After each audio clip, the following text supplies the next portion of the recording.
What is going on, Chicago Bears fans? It is Bears Over Beers presented by Second City Gridiron, Ryan Drosty, Brian Orenchuk, and for the first time since October 13th, 2024, the Chicago Bears have won 2 games in a row. Brian, how you doing tonight?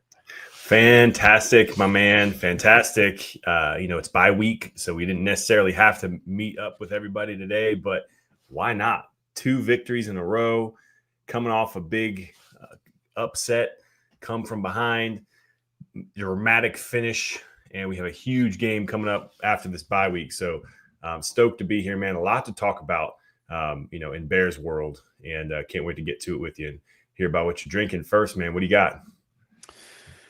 Well, I was trying to think about this. I didn't know if I had this one on the pod or not. I might have last year at some point, but let's be honest. Last year we were drowning our misery in these beers when we did the show, and right now we're feeling pretty good. 500 feels good as a Bears fan after the last few years. Surly Furious. Now, I guess it doesn't really fit the theme because I'm not furious tonight, Brian. I'm feeling really well, but this is one of my all-time favorite beers. Nice. I would say, I would say when I first got into craft beer, and then, I guess I got into it like a little bit before this, but this is like around 2010 when my wife and I got together. She's a Minnesotan, and it used to only be sold in Minnesota. So when we would go up to visit her family, I'd bring back like multiple 6-packs of this. They only sold 6-pack tall boys at the time. And now you can get this beer all over the Midwest. It's wild, but it's still one of my all-time favorite IPAs. I just keep it around all the time. It's a like more of an amber IPA, has like some piney notes to it, a little malt flavor. It's really good. I mean, when I had it the first time, it was like one of the strongest IPAs I'd ever had. And now the way IPAs have kind of evolved over time, it's pretty tame. It's so what is it, like 7.5%, 8%? It is 6.7. Okay. 7. Yeah, just right around 7%. Okay. Yeah, it says iconic, hoppy, and aggressive. It's out of the Twin Cities. Really good brewery. I've toured it a couple of times. They got some good food up there. So if you're ever in Minneapolis, check out Surly. Definitely, they were on the cutting edge of breweries, craft breweries in Minnesota here, like in the last 10 to 15 years, I would say. What do you got? Nice. So I actually am trying something new from one of my favorite breweries. Okay. It's a local brewery, and it is, I believe, the oldest craft brewery in Asheville, and it's Highland Brewery. Now, this is their Lounge Juice Double Juicy IPA. It's 9.7%. I like the colors too. And bring on the good vibes is what it says on the box. 6-pack, lounging on our bye week, and we're doubling up on our wins. So I got a double IPA here, and excited about this one. I love a good double IPA. Love a juicy IPA, especially, and looking forward to cracking this one open. But yeah, so Highland Brewery was, I think, 1994 is when it opened up in Asheville. It has morphed into a pretty substantial process. If you ever make it to Asheville, it is a must visit. We talked about Sierra Nevada. We've got that out here now. We've got New Belgium out here now, but those aren't natives. Yeah. Highland Brewery is a native, and it's a really, really cool spot, indoor, outdoor venue. Really, really awesome place. Great beer. Looking forward to sipping on this one, man. Nice. You. Yes. Cheers. Ooh, and you got the matching Surly glass. I do. I was just going to point that out. My Bears Over Beers one I used the other night, so it's not clean right now. I got to clean that, but. Oh yeah. Good stuff. Good stuff. Yeah, as you said, Brian, we were debating. It's bye week. Do we do a show this week or not? I think last year the show went on break during bye week. I can't remember for sure. We were, all kind of rotating as hosts last year. But we felt like, we're coming off a pretty, maybe not, the most stylish win, but still an important win. We got some stuff to talk about. There's Bears Stadium news out there. We're going to hit on that tonight. Final thoughts on the win over Vegas and all of that. And pretty much just going to be a free-flowing show tonight. So if you are all in the chat Let us know if you're drinking with us. Hit like on the video. Let us know what you want us to talk about. We'll talk about anything tonight. We want to, have you guys help us drive the show tonight as we get going. So, Brian, as I said, it was not the prettiest win, but as someone famous once said, just win, baby. And the Chicago Bears just won, and they did what they needed to do. To me, it felt so good to win a game like that, because it seems like, God, for how long now? I mean, going back to the Hail Mary against the Packers in 2013, it feels like we're always losing these close games. The double doink, the blocked field goal against the Packers, the Hail Mary last year. For us to actually come out on top in one of these ugly games where you need kind of a miracle play like that at the end, although it really wasn't much of a miracle. We'll get into that here. I mean, they scouted that very well. God, it felt good, though, to finally get one of those wins. I will not apologize for it. I'm sorry, Las Vegas Raiders, I guess. But you know what? I still feel good about it. So no apologies here. Yeah, no apologies at all. It's part of this game we play. And as you said, we've been on the wrong side of these results for as far as I can remember. Just last year, we had at least 9 or 10 one-score games. And we won one of them, maybe. If you count the Titans game last year, we won one of them. I guess you can count the Rams game too. But like you said, blocked field goals, missed field goals at the end. I feel like my memory is burned with Packers losses like that. And I told my brother and family before the game, I said, "Hey, I have a bad feeling about this game. We're on the road in a game we should win against an inferior opponent, but it's typically, especially when we play against a non-conference opponent that we should beat on the road, just had the makings of an ugly loss." I'm used to it. And then sure enough, we did not play good ball. We did not play good ball. I actually would go out on a limb and say we lost the defensive battle. We lost the offensive battle, but we dominated special teams and we got turnovers. And that's what sealed the deal. And we're not used to that. It was an ugly game, penalties. We lost a penalty game as well. And, Ben Johnson was pissed at halftime, which we didn't even talk about potentially bringing that subject up, but that has become a non-issue. But I don't really care about the feelings of a reporter or his feeling.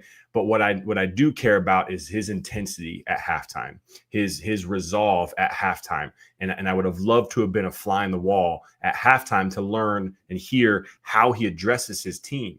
And we saw them come out and we saw them play better football in the second half. And that's what I was most excited to see. But to come out with a win, man, after all that, we're not used to that. And so that felt almost better to me than the Cowboys win, because we snuck away with one, and we don't do that as Bears fans. So that was fun, and it put us in position where we wanted to be right now, going to the bye 2-2 with the rest of the season really at our fingertips. So stoked about that victory on the road, especially when you gave up so many yards and points to Ashton Genty, who we talked about, stud coming out of Boise State. And we let up a lot of yards on the ground to him, but we had some guys step up, man. I mean, you gave out game balls to everybody, it seems, but we had a lot of guys that deserved it this week for sure, especially on the defensive side. Peek behind the scenes. Brian's hazing me on text message. He's like, wait just a second. What is this shit? You're giving out how many game balls? Yeah. I'm like, it might be a cop out a little bit, but god dang. I mean, I felt like I had to honor multiple people on, I've been really hard on Cairo, but he came through, man. He had multiple field goals. I think 2 over 50 yards. And obviously Josh Blackwell with the block at the end. And then, on defense, Byard was outstanding, but then Tyreek Stevenson had like one of the craziest looking interceptions. I felt like another guy who had been hard on, rightfully so, but, he showed up. He's elevated his game this year under Dennis Allen. No question about it.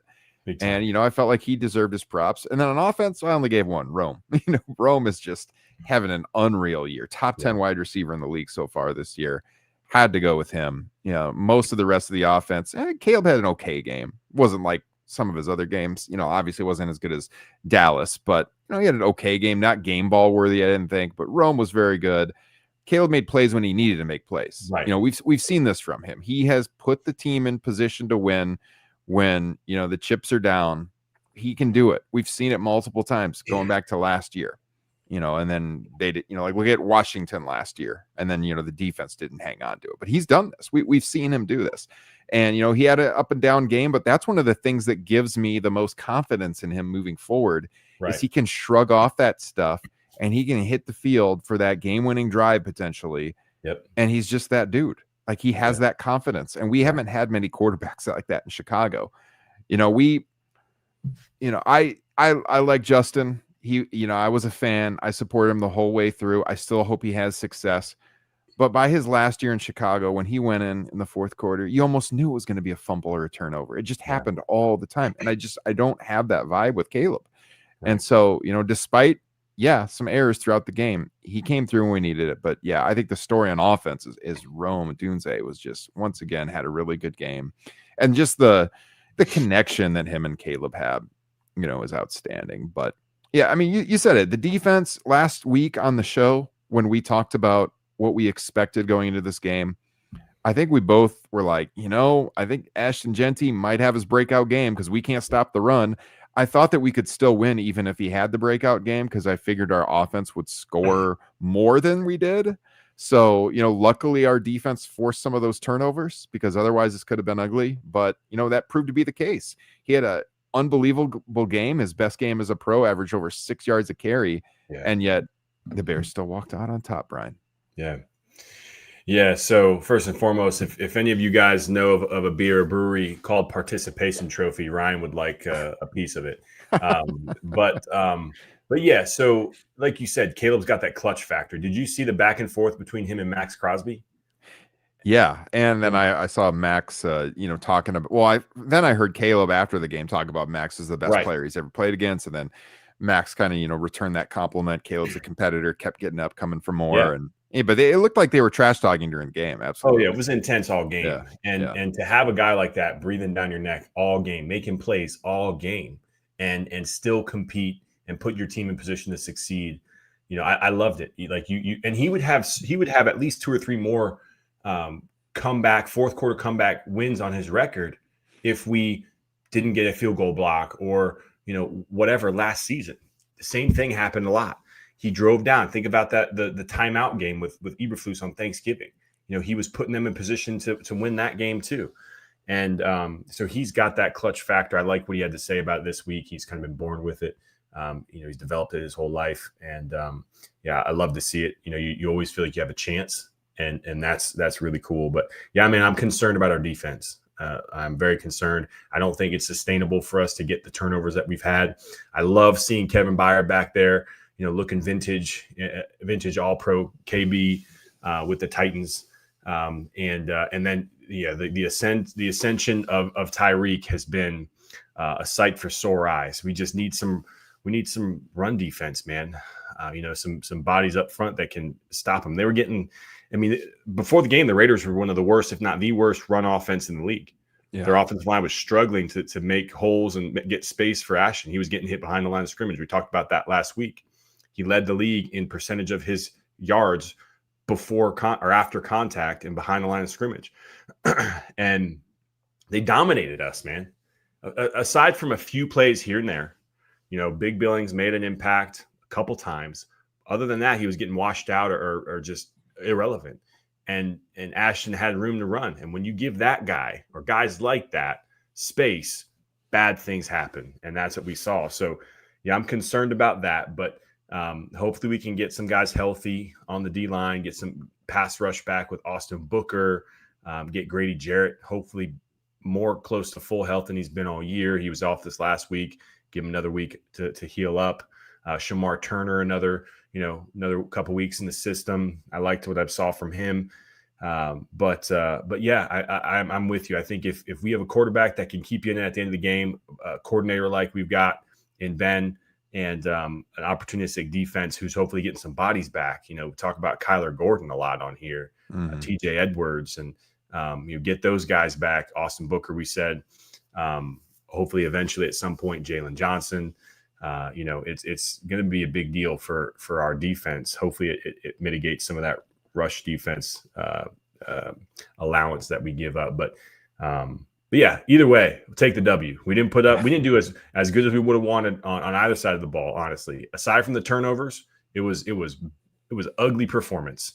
It was not fun to watch as Bears fans. It was frustrating throughout. I'm sure all of you here can attest to that. But at the end of the day, when it mattered most, we had more points than them when the final whistle blew. So cheers to that, Bears fans. You guys enjoy it. You deserve it. It's been too many years of watching that sort of thing go not our way.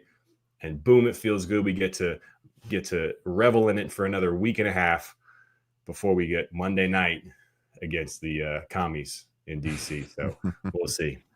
Just a gigantic game, man. And then it's another one of those situations where we're going to have to wait through the whole weekend, just like week 1 to get to that game, coming out of the bye week. I guess it's good for our health and exactly hopefully getting some of these guys back because, you talk about, we're concerned about the defense for sure. I mean, they got no push in that game. Geno Smith was not touched in that game, and that makes it all the more astounding how awful he played. He had all day to throw. He threw 21 passes, 3 of them were picked off, 1 and 7.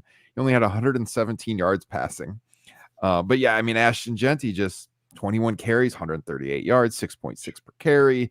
We've been struggling to stop the run. We do have a ton of dudes out, and so there's hope. But we also have a lot riding on some guys that we haven't seen it from in the regular season. You mentioned Shamar Turner. Hopefully that he can start being a regular contributor. Austin Booker on the way. Austin's a guy who we saw in preseason tearing it up, but we haven't seen it in the regular season yet. We hope that he can develop into a really solid pass rusher. I think he can be that guy, but we got to see it still. Montez is a guy who. Some weeks you see him out there, other weeks you watch the whole game, you don't even realize the guy's on the team. And, for a guy making as much money as he makes, that's unacceptable. Yeah. TJ, one of our best, in run defense linebacker, getting him back will be huge. And then obviously, God, we're playing like third string DBs out there. So to get Kyler to play for the first time this year, and the fact that Tyreek has elevated his game so much, that will make the burden of losing Jalen. That's always going to hurt. He's one of the best corners in the league. Yeah. But if you have a guy like Tyreek who stepped up his game and then you get Kyler back in there, you can stop the bleeding a little bit. And then who knows if we stay in the mix down the road this year, maybe we get Jalen back. That's going to be a huge bump at a time when that schedule gets really, really difficult late in the year, so we'll see. I don't think it's hopeless. We just got to stack some wins here, Brian. And there's some games coming out of the bye week here where there's a real opportunity, I think, for the Bears to win. Like, I could see them winning 4 of the next 6, maybe even 5 if things go. We're gonna need this defense to perform. We're gonna need some of those guys to get healthy. But we can talk about the schedule coming out of the bye. I can put it on the screen here. Yeah, do that. And while you're doing that, I just want to say a couple things. And this is our first bye week with this new coaching staff.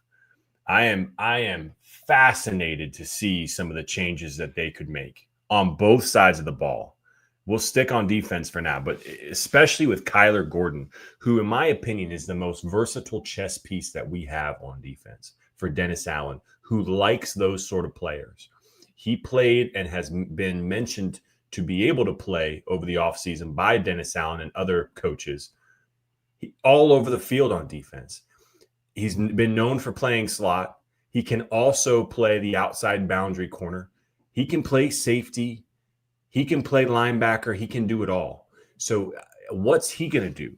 Do they want to keep Nashawn Wright out there? Do they want to put Kyler out on the boundary and base packages and have him and Tyreek and then keep Sewell in there, who's been playing well, with TJ and Tremaine to help with that run defense? I think that makes a lot of sense, Ryan. Mm-hmm. And so, but do they do that, or do they keep him in nickel and just have more of a, I don't know. I'm fascinated to see how they do that. And then we've talked about the Booker a lot. At some point, you should show the picture of your daughter with Booker on one of these episodes, because Booker is our favorite. Yeah.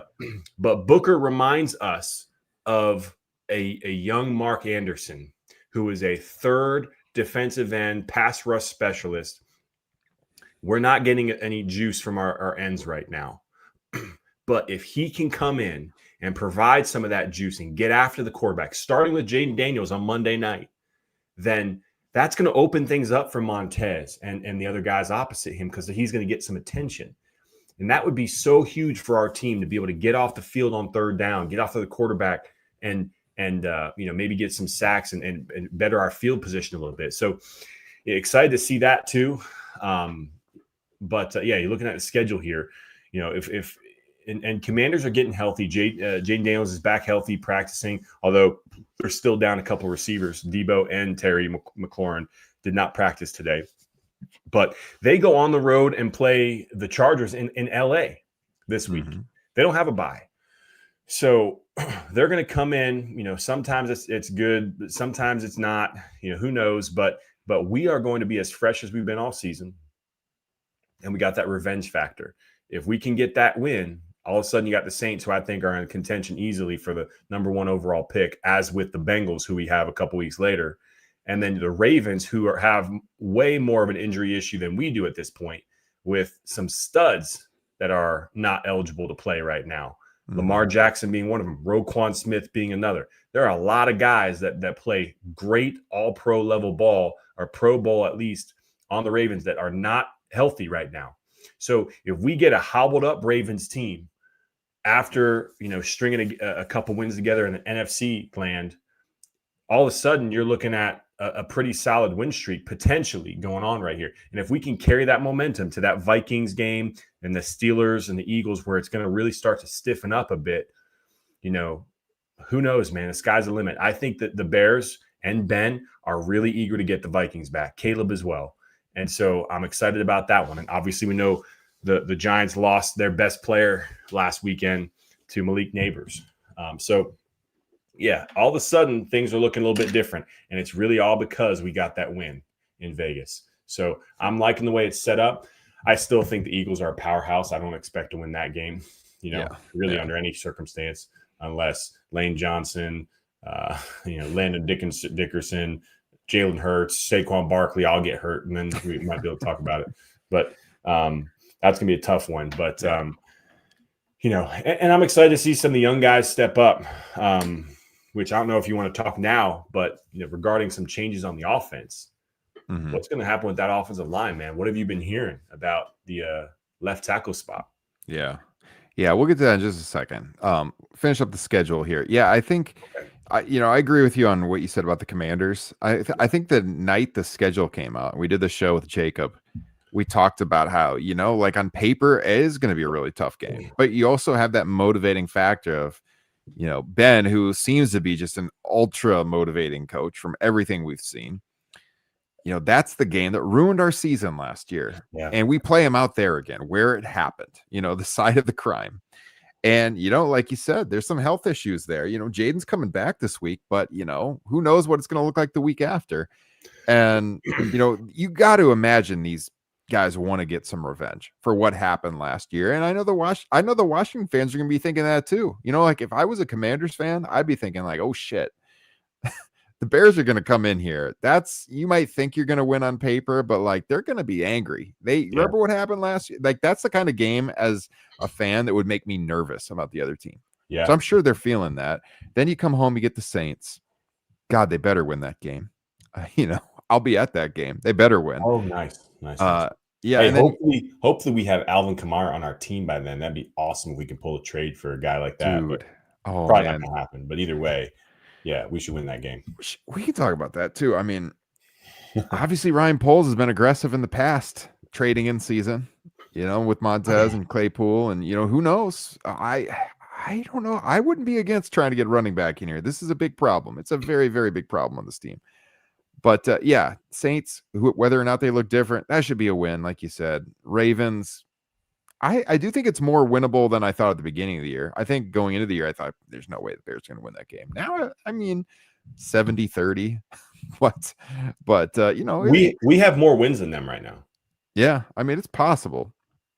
It's certainly possible. Bengals are just horrid right now. They're not going to have Joe Burrow. He's probably out for the season. So that should be a win.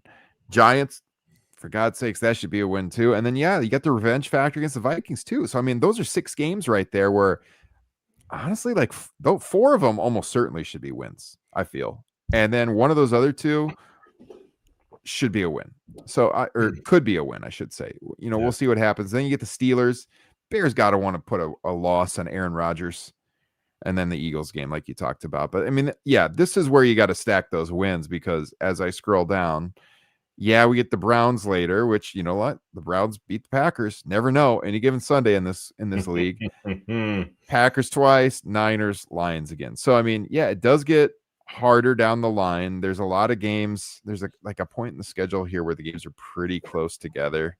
November 23rd with the Steelers, 28th with the Eagles, and 5 days later, you know. So we got to stack some wins now, is what we're saying. Like this is the window where we got to do it. We remember last year when we went into the season and there was that stretch where it looked like the Bears could run off a bunch of games in a row. It was a soft spot in the schedule. I think it was like Arizona, New England in there, but it was right after the Hail Mary. They ended up like dropping all of those games. you know, that can't happen. Can't happen. So no.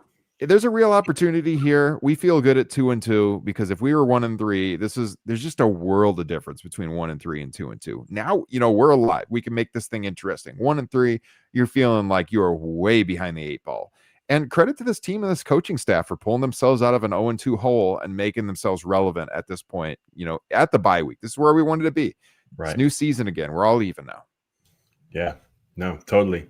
And honestly, man, had we not won that game in Vegas, I would not be feeling good about this. Even if we came back, even if, you know, maybe we kicked it to overtime and then lost, I would not be feeling good. And it's because the you know, that's what we're used to. That's what we're used to. But this is a new coaching staff. This is a new culture we have at Hallis Hall. And I fully expect, you know, us to be able to win these games that we should win moving forward. I mean, think about our schedule thus far. We dropped our first game ever with this new coaching staff in embarrassing fashion on Monday night. Some pretty epic breakdowns on both sides of the ball, mostly defense, I would say. And since then, we lost a game, you know, Super Bowl for the Detroit Lions, who look like a contender again this year, by the way. The Packers just happened to have their number week 1, which was an anomaly in my opinion, because I've never been a huge believer of the Packers. I think they're overrated perennially. But either way, the Lions are a game I wouldn't say in Detroit week 2 we should have won.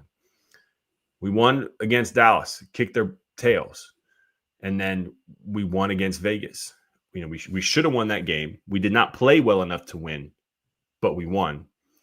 So, you know, let's just see how this plays out. I feel like we definitely, on paper, should beat the Commanders. They're not as elite of a team or as good of a team as they seemed to be last year.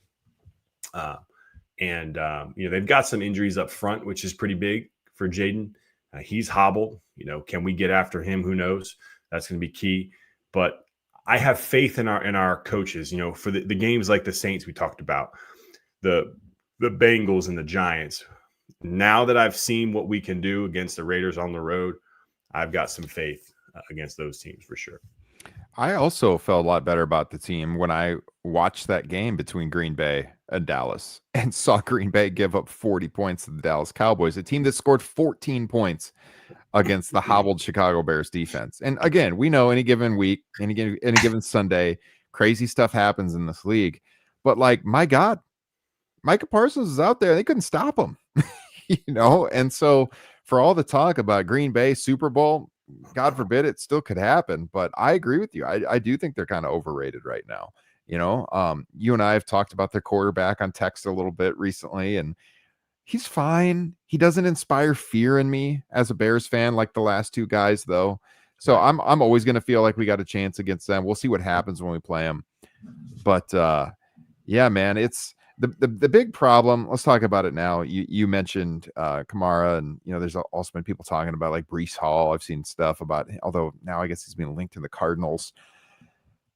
Would you pull a trade for a running back? Because I mean, This is such a big problem right now, man. I mean, the fact that Caleb is having the year he's having with his quarterback rating, passer rating is in the high 90s, I want to say, with no run game is pretty incredible for a second year quarterback.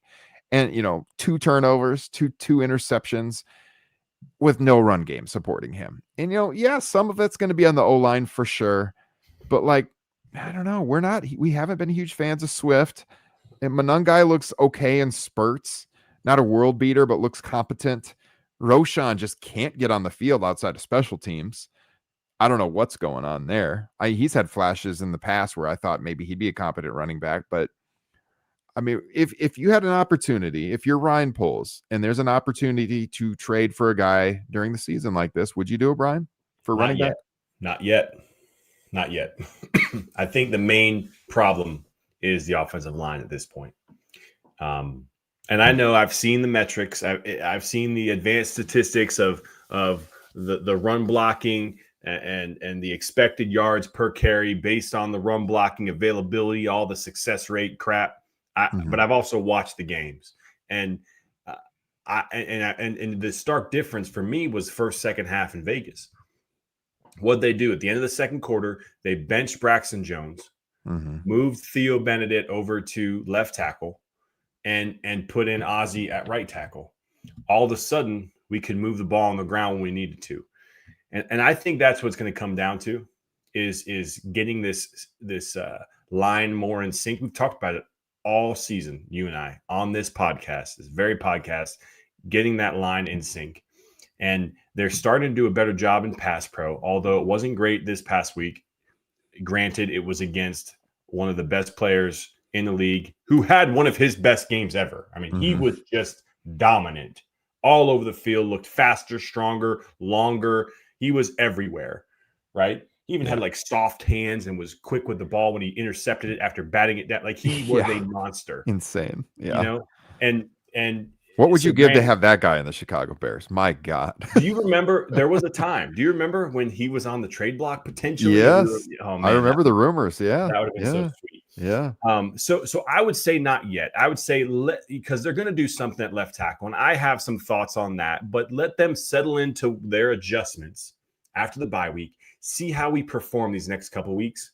If we're still struggling by the time the deadline rolls around, then I'd absolutely be down. You can get, because here's another thing too, is there's a number of running backs who might have been available had there not been injuries to their teams. And so let's let some of those guys maybe get healthier again, let their depth chart fill back up, and then potentially pull the trigger for a Breece Hall, who I'm huge on. He went to Iowa State, who you're right around the street from, David Montgomery, shoe step following guy. And I think he's kind of a mix between Montgomery and Gibbs, if you ask me. I think he's a stud. Yeah. I'm big on Kamara. I think Kamara's a little bit older than we would like right now, but he is everything as far as a skill set is concerned that Ben Johnson would love. I think there's some guys out there potentially, but I also think we can make do with what we have. I am bigger on Swift than almost everybody at Windy City Gridiron. Not the staff. I don't know about the staff, although I would venture to say I am bigger on him than everybody on the staff. But definitely most people that I congregate with in the Daily Den and the comment section, I feel like I'm higher on Swift than most people. And he put it in when it mattered last week. He had a couple runs that were good, and Monangai has shown it too. You mentioned Roshan. We talked about Roshan in training camp leading up to the season. He was having a strong training camp, and he was the number 2 guy in training camp. When pads came on, they were goal line crushing him, scoring touchdowns in padded practices consistently. That was like the main thing. He even looked good, like he had some hands and some juice in the passing game. Then he got hurt. And he's not had any opportunities since then. So I don't know. Like you said, I don't know what's going on with him. But I would love to see him activated, even if it's just for 1 or 2 runs a game to kind of set the tone. I remember his first game ever against the Packers, and he ran over that Packer safety. Like that's a type of attitude and style that you need to implement in a run game for the defense to respect you just a little bit more. And then all of a sudden you don't know what they're going to do boom, Caleb can throw a play action, over the linebacker's head to the tight end or whomever. So I say we're fine now, Ryan. I say we're okay. Let's see it. I have more concerns at left tackle, at defensive end, defensive tackle than I have at running back. That's fair. Yeah, I like Kamara a lot. I don't know about trading for him just based on age and giving up. Assumingly, you'd be giving up, drafts capital for that. Brees Hall, I'd definitely be more tempted on. But I like what you said about, kind of waiting for these injuries to settle out when the depth charts recover a little bit, and then maybe you don't have to overpay as much. I think that's a solid rationale there. Yeah, I mean, you look at this O-line, and you were talking about when they move Theo over and they bring in Ozzie. I know that they didn't have the greatest grades from like places like PFF, but I don't know. Eye test wise, I need to watch it back again. I watched the game live and then I watched it a second time, the condensed version. I feel like I need to watch it another time, just watch the O-line closely. But it felt live, like after they made that switch, like there was a drastic improvement in the protection. Oh, yeah. Drastic. And so I was kind of surprised when I saw the grades were so low, because it was like, I don't know, like Crosby was still getting in there, but not as much as before they made the move. I did watch. I went on NFL Plus and I isolated Ozzie's plays a little bit. And yeah, there was times where you had Crosby just go right around him for sure. You would expect that. It's like one of the great D lineman edge rushers in the NFL, but Ozzie's brand new. But he also held up decent against him on some plays. I liked what I saw. So, just that little shake up there for sure gave him the spark, like Ben talked about in the post game. So, you think, so Theo at left tackle, Braxton getting benched, Ozzie at right tackle. You think that's how they're going to settle in, or what was your thought on that? To me, it all depends on Darnell Wright's darn elbow. Yes. And that kind of throws a wrench in things. And my hypothesis, if you were to put a gun to my head right now, is that they move him to left tackle this week. Back in March, after Ben just got the job, Ben Johnson himself compared Darnell Wright to Penei Sewell. Penei Sewell was an all-world tackle drafted in the top 5 back when he came out of Oregon. You know this. But he was one of those guys that he was a left tackle, can play either side and dominate. Mm-hmm. They had Taylor Decker. They still have Taylor Decker. So Sewell has locked down the right side and is arguably top 2 tackle in the league right now. He compared him to Penei Sewell later in the summer, right before the season started. He referred to Darnell Wright as a unicorn. He was talking about how he can do all sorts of things with and through Darnell Wright, scheming the offense through and around his skill set. Then they go out and draft a right tackle. Nobody knew why, because we needed a left tackle. Ryan, I propose to you this. Maybe it's because they view Darnell Wright as a left tackle. Now, they didn't want to, throw some things around. He's got some bad tape at college at Tennessee at left tackle, but he has been a pro in the league a couple years now. We have a need at left tackle. Ozzie did not lock that down. Darnell Wright is our best offensive lineman. Arguably, given we got Tooney now, but he is easily our best tackle. I think if he's healthy enough, they're going to try him out at left tackle. If not, I think the lineup coming out of this bye week, if he's not healthy enough or whatever, I think we're going to minimum see Braxton on the bench and Theo at left tackle. If they want to keep Darnell, if Darnell Wright's healthy enough, they don't want him at left tackle, he'll play right. But I hope, given the way Ozzie looked at right tackle against Max Crosby, who was having a burner of a game, and he held his own, man. He did not look out of position. And we have seen bad tackle play in Chicago. Can I get an amen and a cheers? Amen. Yes, we have. My God. Ozzie looked the part. He looked the part. Yeah. And keep him in there. Let him develop. Move Darnell right over if he's healthy. And the reason I think they're going to do it in this week is because last year, or I think it was last year, it may have been, no, it was 2 years ago, his rookie year. He played against Max Crosby with one arm and shut him down on the right side. Yeah. Now, granted, it's a new coaching staff. They brought in their new training staff, all that. So they might be more conservative, but they got a bye week right now. They held him out last week.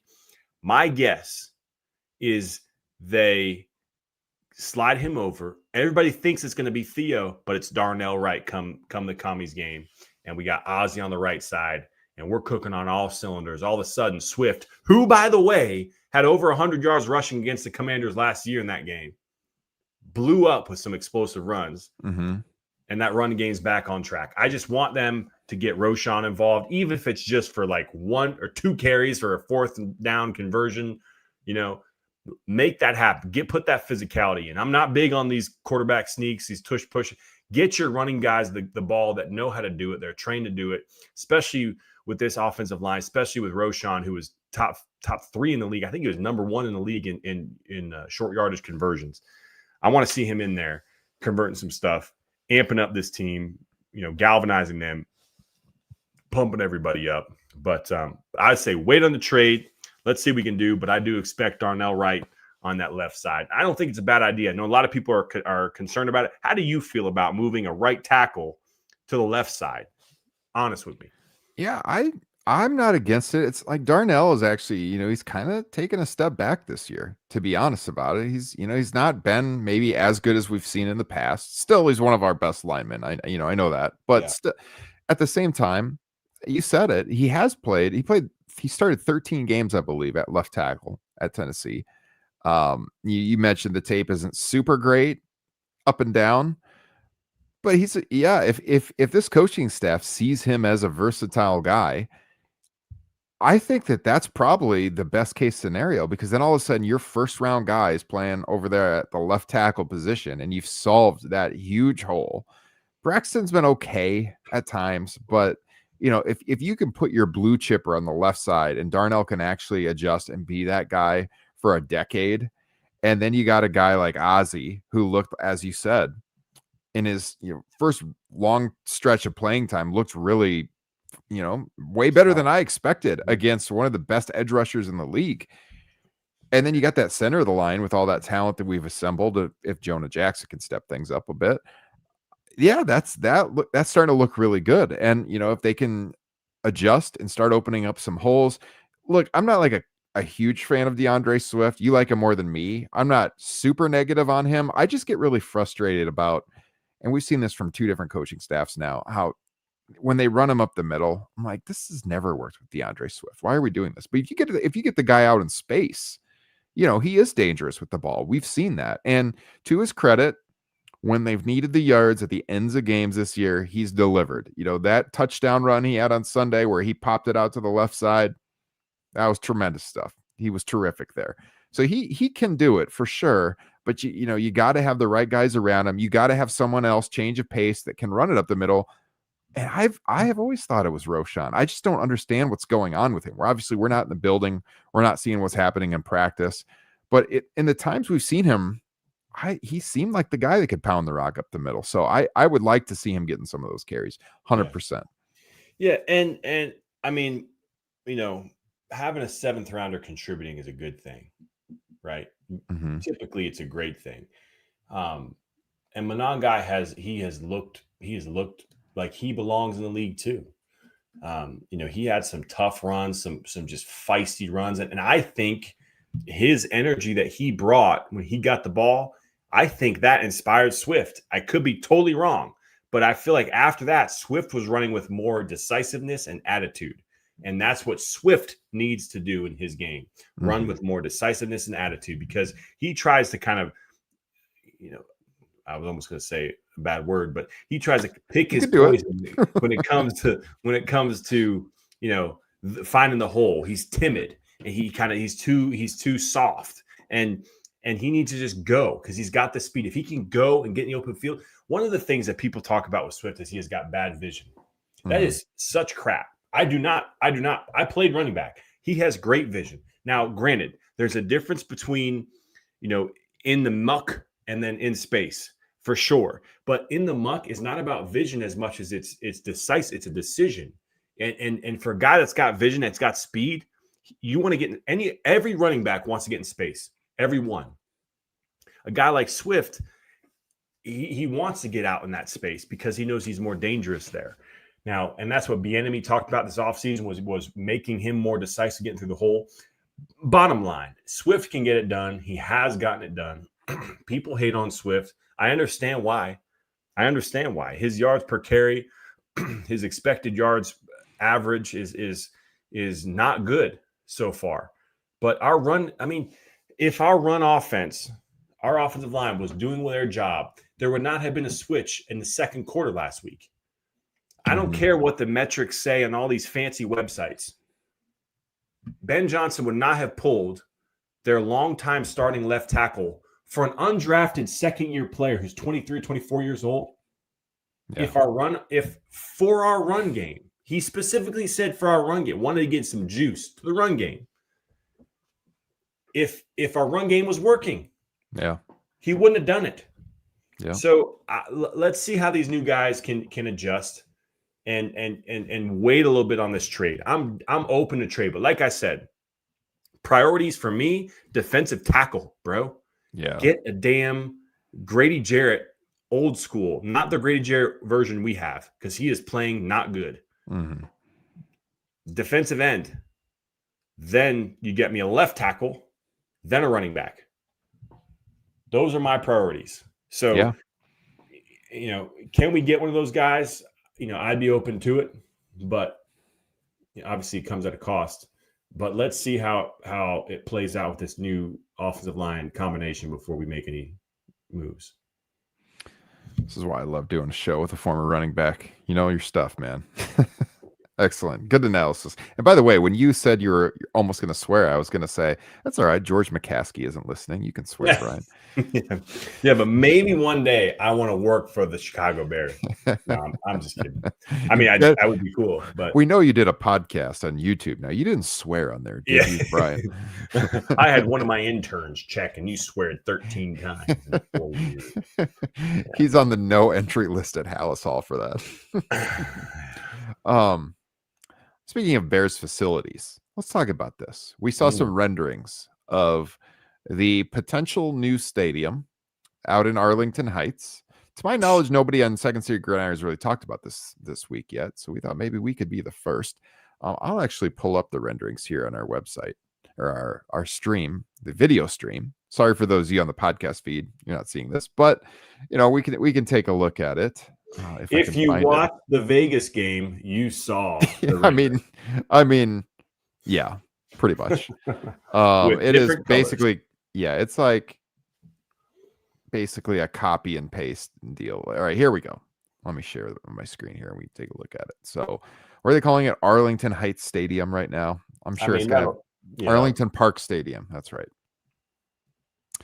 Okay, so this is direct from the Bears website. It's pretty much what we saw when they were floating the idea of building on the lakefront, which I think almost nobody thought that was ever a real possibility. I know that Warren and the guys, they say, oh, we really wanted to do that. I tend to think that was leverage. I never saw how that was even feasible. When they were talking about building that thing just a little bit south, I think, a Soldier, and starting, there would have been absolutely nowhere to park then. The parking's already an issue. It was just hard to imagine them having the funds to do it there. Especially when they had this huge acreage out there in Arlington Heights, which just seems so well set up for what they want to do with, owning the stadium themselves and having this whole district around it, which would be, that'll be really exciting. I have been a proponent of building it in Arlington Heights. I love the lakefront, but every time I go to a game, it's kind of a pain to get out of there. I'm not against moving it out of the city if it's going to give us, the best game day situation. Now, when you look at these pictures here, my problem is, to me, it looks too cookie cutter.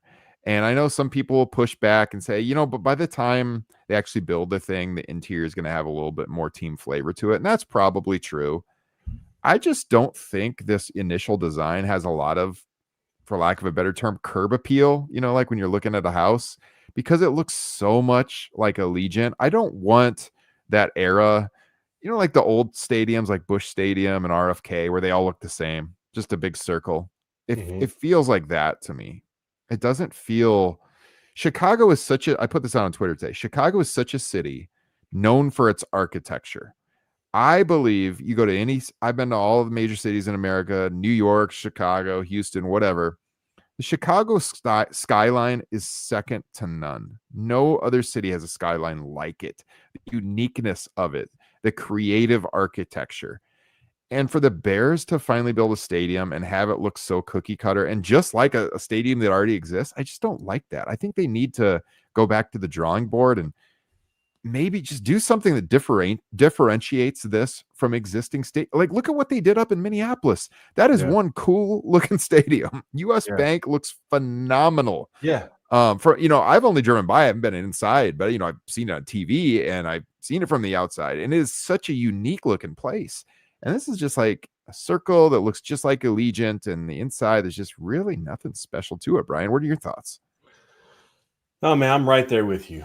If you were to remove the Bears website, logo from this screen and the Bears pictures there, you could not tell what city this was. You'd have no idea.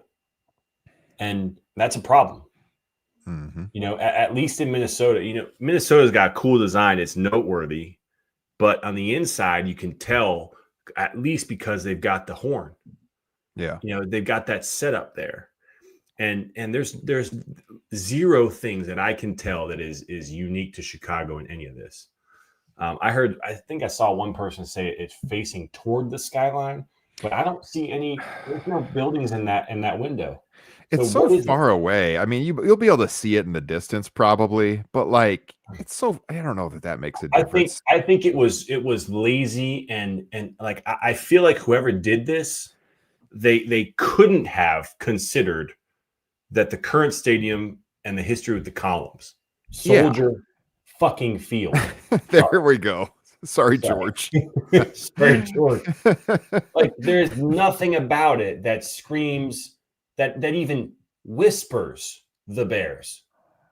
And you have to have colonnades. You have to implement colonnades somehow in the stadium. Colonnades. Right. I mean, if you didn't have colonnades, but you had like bear skins hanging down every 10 yards in the rafters instead of flags, something like something bear related. It could be different. Bear teeth for lights or something. Yeah, like a bear jaw on the end, like around the windows or something like that. Yeah. Something. Like the bridge downtown Chicago is and how the river turns green. Like have a bridge to walk to the stadium. You don't have to be a genius, a creative savant to think outside the box to connect to your audience. And this is a piss poor effort. And I am annoyed that they're getting publicity. And like a lot of people have said, talk to me when the freaking shovel's in the ground. Because this to me seemed like you would get talk about teaching, right? Like you would get a C- if you're lucky in my class with this nonsense. Yeah. I messaged you, I think, or no, you responded to my tweet, I think, because I was like, are people as underwhelmed as me? Because I saw people celebrating. I was like, a lot of people liked it, and I was stunned. I was stunned. I'm like, there's nothing special about it. It looks like what we've already seen. The coolest part is what looks like grass tailgating fields. That's the coolest part of the whole design. Yeah.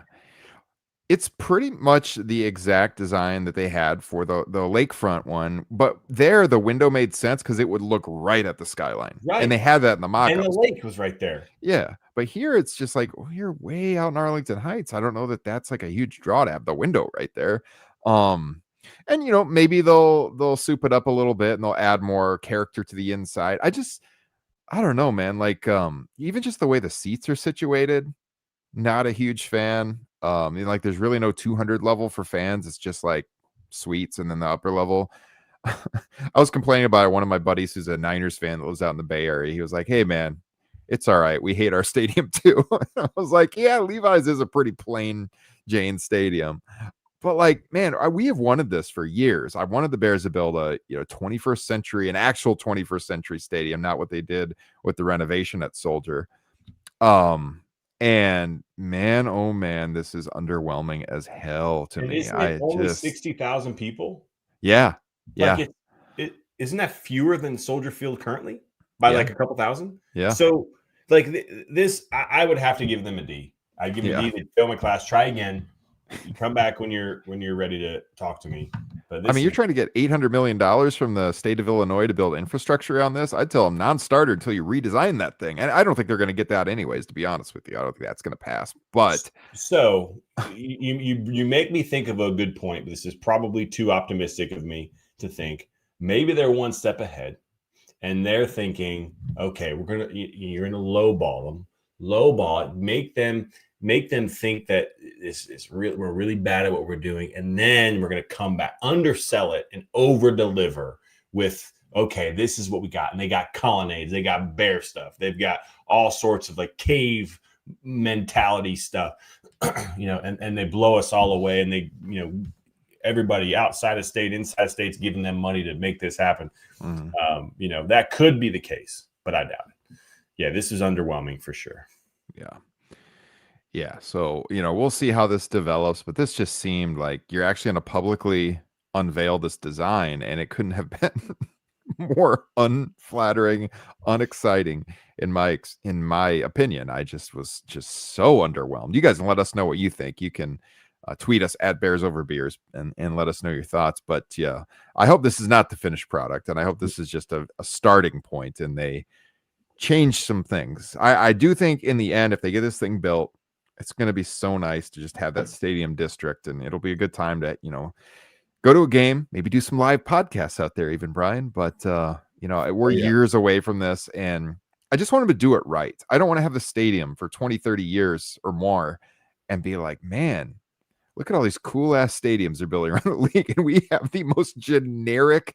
Like, this is like create a stadium on Madden, and you've made like 2 changes to it, and this is what we have. Yeah, I mean, like, there are so many creative things happening out there with some of these stadium designs, and like we mentioned, U.S. Bank, such a cool stadium. Even what they're doing in Buffalo and Tennessee, and then it's like, yeah, I know Allegiant is rated one of the best stadiums in the league, but it already exists. We don't want a copy of that. We want something totally unique. This franchise deserves something unique. If you're spending $3 billion on a stadium, for God's sake. And if you're going to move outside the city, like, you got to be extra unique, not more vanilla.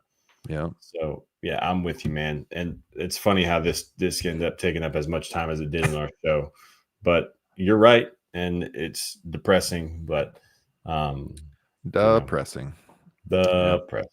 Hey, but what's not depressing is a 2-game win streak heading into the bye, getting some guys healthy. Absolutely. And playing on Monday night. So, a lot of people, I'm pretty sure the Dallas game was the game of the week, and a lot of people saw Caleb in that offense light it up. Mm-hmm. They didn't see it live action like we did, depressingly so, against the Raiders, but they did see the win. So we're going to be riding high in Washington after this bye week. So, be watching that Commanders game against the Chargers. The Chargers, by the way, are down to their second or third left tackle. We could maybe trade Braxton Jones to them, and who knows what we'd get in return. But that might be something to consider. But I'm hoping that they beat up on the Commanders and that they come in limping even more so. Diane Henley, the linebacker there, is a fast dude. Hopefully he can chase down Jaden Daniels and keep that hamstring bugging him.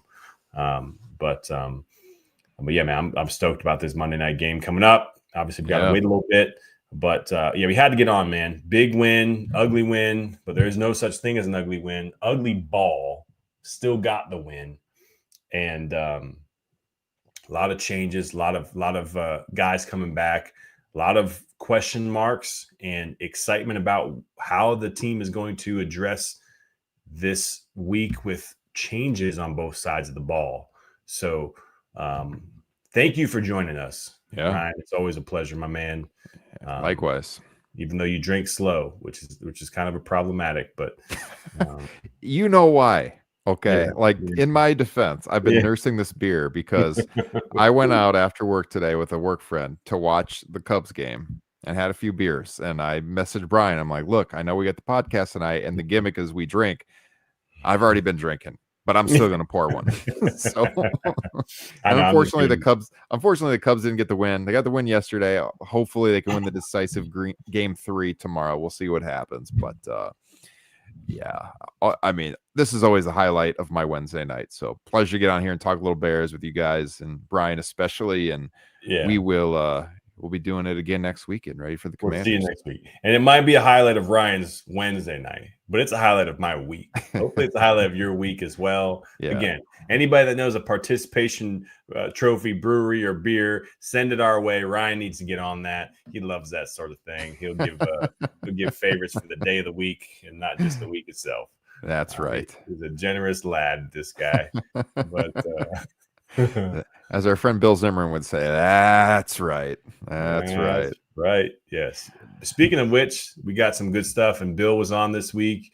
Mac and Ross were on this week, and yeah, we got some good stuff still this week, including ourselves, obviously. So, you want some more Bears content? This is the best place to get it.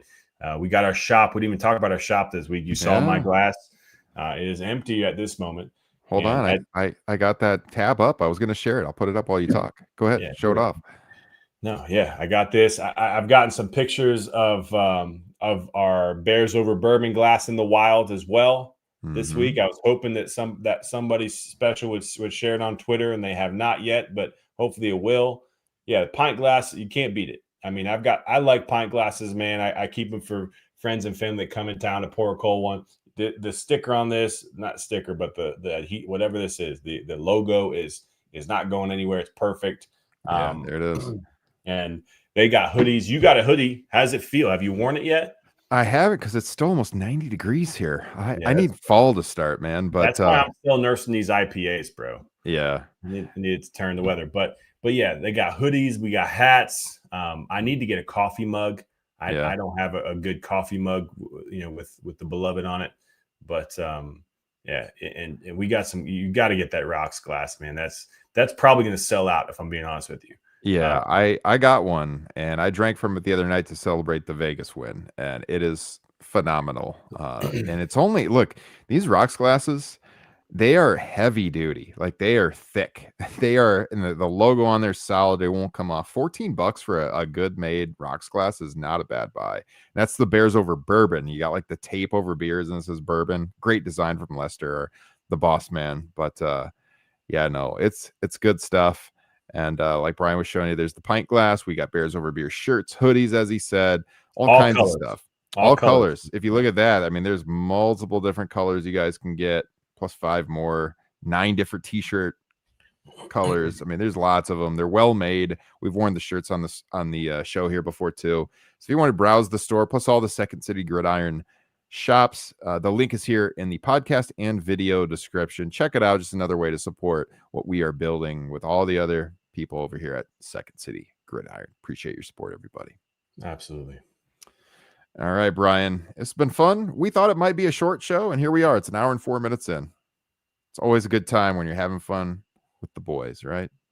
Yeah, even though it's only your favorite thing to do on Wednesday, it's my favorite thing of the week. So we'll call it even, and we'll cheers to that, my man. All right. We'll see. Hey, we'll see you guys next week. Cheers one more time, Brian. Yes. And listen, you said we might do something special if we can win this game against DC coming up. Yes. So keep that in mind. And by the way, if you get some memorabilia, get a shirt or something, when we do have a live show closer to Soldier Field, there just might be a free drink on us if you're wearing some of this garb. So yes, you might want to keep that in mind, rep it, show us. We will retweet you all the way. I have no followers. So, but Second City will retweet you. Ryan will retweet you. We'll get Windy City to retweet you, get you some recognition, get you some love. It's all about some Bears love out here. We're coming at you on a bye week, talking all sorts of business, left tackle, undrafted free agents, stadium renderings, You name it. We got you covered whilst drinking some good, delicious local brews. Some of our favorites on the night. Cheers, everyone. Yes. Cheers. Bear down. Bear down. Enjoy the bye week, everybody. We'll be back in 7 days to have another good night with you with Bears over beers. It gets no better than that. See you next time, everyone. Have a great week and weekend and enjoy the non-Bears games. Catch you next time.